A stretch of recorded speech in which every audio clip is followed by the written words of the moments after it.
Burası yeni otelim.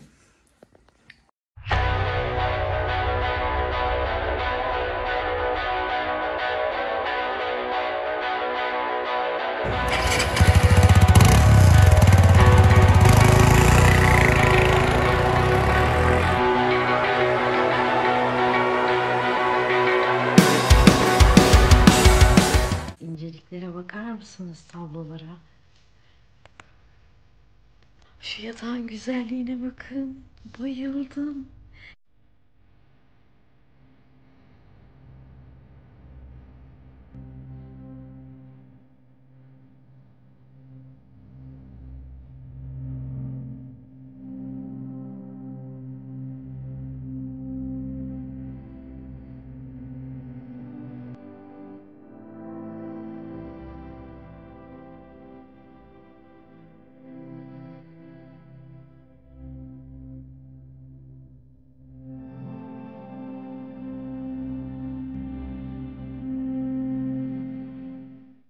Yorulmuşum ya, inanamıyorum kendime. Çünkü beni asıl yoran rüzgar oldu.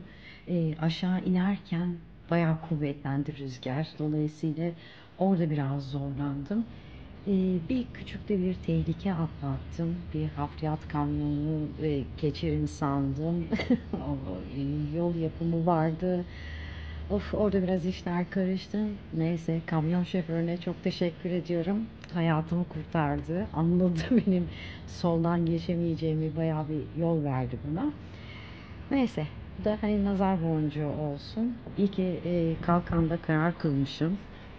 Kışın çok daha pahalı olduğunu biliyorum. Motorumu da şuradaki arabanın yanında gözükmüyor. İlk defa alarm diskini kullanıyorum burada. Yani güvenlik var ama çantalarınızı alın dediler. Bütün çantaları sökmek zorunda kaldım. Neyse. Şimdi biraz daha dinlenip aşağı plaja ineceğim. Bebek denen Yağmur geldi.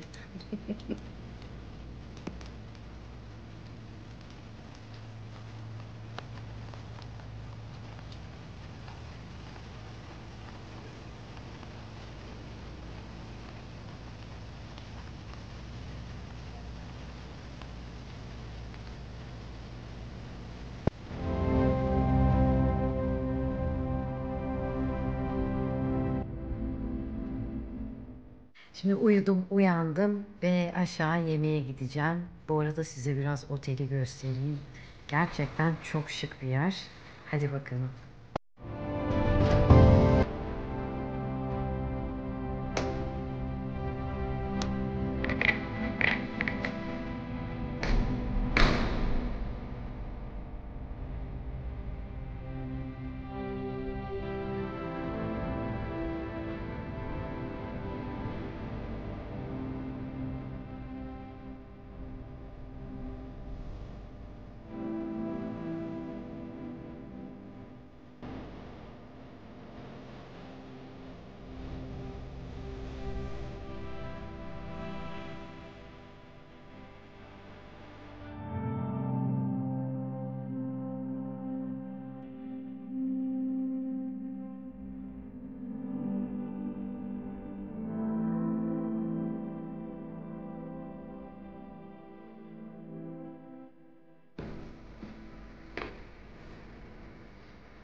Ben çok utanıyorum.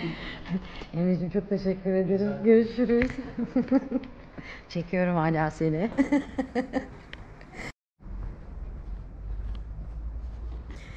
Sanırım bu tatil boyunca benim en lüks, ilk ve tek kalabileceğim yer olacak.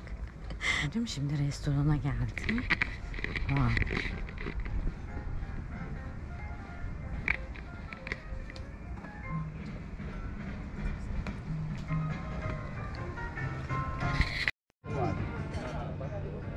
Zeytinli ekmeğimiz ve kahverengi var. Harika. Bir tane zeytinli ekmek rica edeyim o zaman. Afiyet olsun. Harika. Afiyet olsun. Şimdi bunun ne olduğunu tam olarak bilmiyorum. Açıklıyordu Murat Bey. Sonra unuttu. Böyle aperatif olarak patates, kıtır patates, içinde herhalde şey var. Ne diyor? Hardal tohumu. Ay bilemedim. Vedat Milor olsa açıklardı şu an.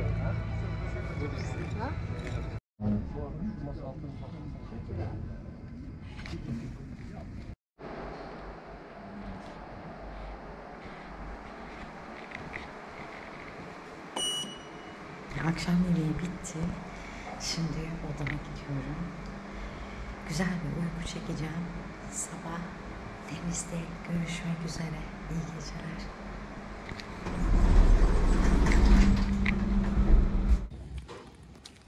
Günaydın. Günaydın. Kalkanda muhteşem güzel bir sabaha uyandım. Havaya bakar mısınız?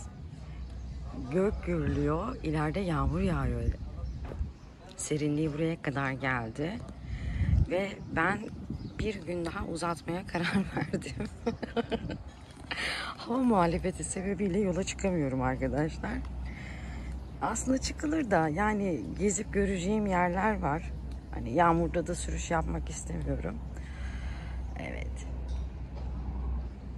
Şimdilik bugün de bu güzel manzaraya katlanayım artık. Oteli size gündüz gözüyle göstereyim. Burası restoran. Güzel bir otel, temiz bir otel, şık bir otel, birazcık da pahalı bir otel. Nikime bir bakmaya geldim. Kızım sağlam mı diye. Her şey yolunda gözüküyor. Canım canım canım benim. Bu arada ilk defa şu diz kilidini kullandım daha doğrusu. Takarken birkaç kez öttürme şansım oldu. Bayağı sağlam ötüyor. Ah bebeğim çok kirlenmiş. Neyse. Birazdan yağmur yağacağı için yıkarım ben onu.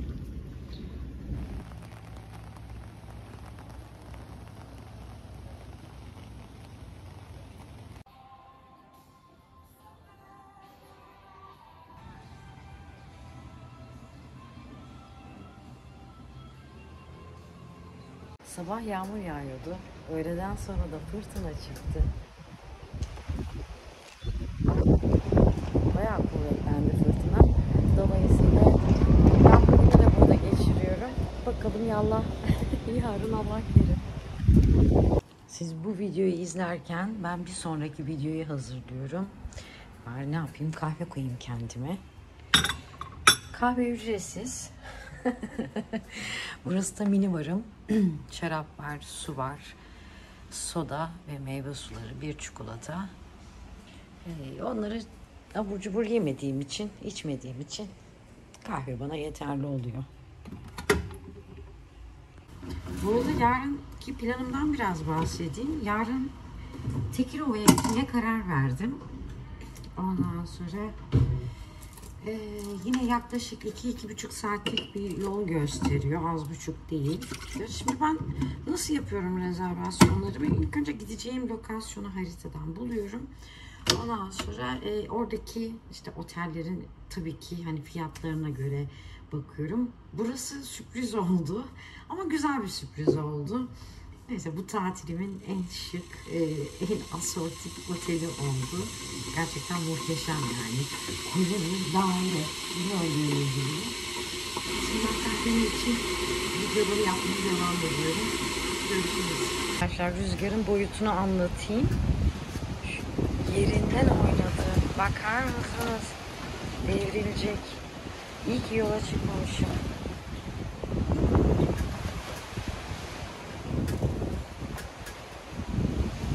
Şimdi biraz Kalkan'ın merkezine doğru gidiyorum. Fırtına çoktu.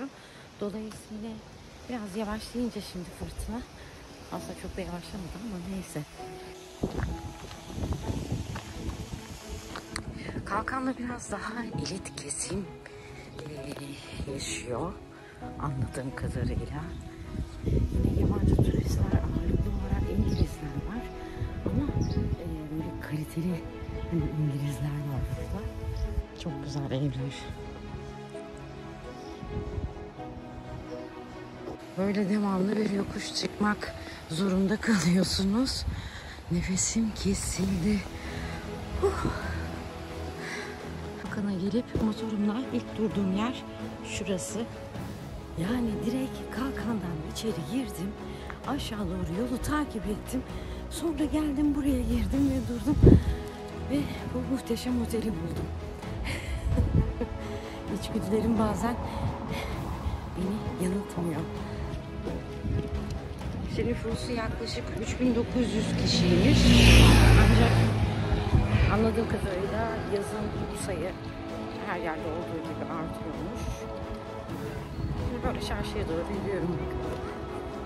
Ama oldukça ıssız görünüyor. Yani kimse yok. Merkezine geldim. Merkezde bu şekilde. Ki bugün günlerden cuma.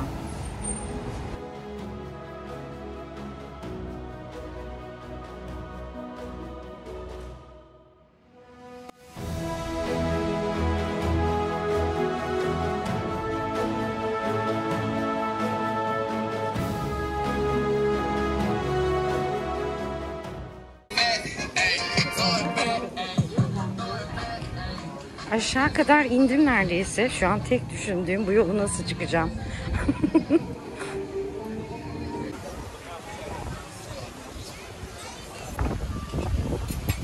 İstiyorsanız sizi çekebilirim. Çok sevinirim. Bu nasıl çıkacağım dediğim yokuşun daha yarısına geldim. Nefesim kesildi. Yukarıda görüşmek üzere.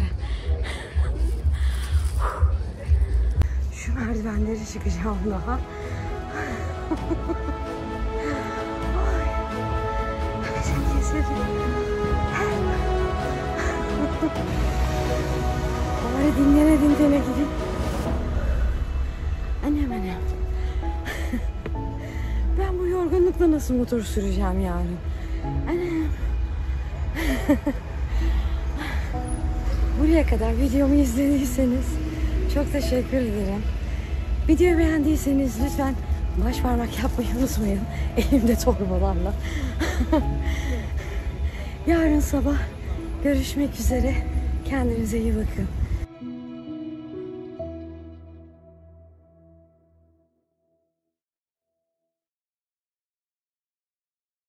Video bitmedi henüz.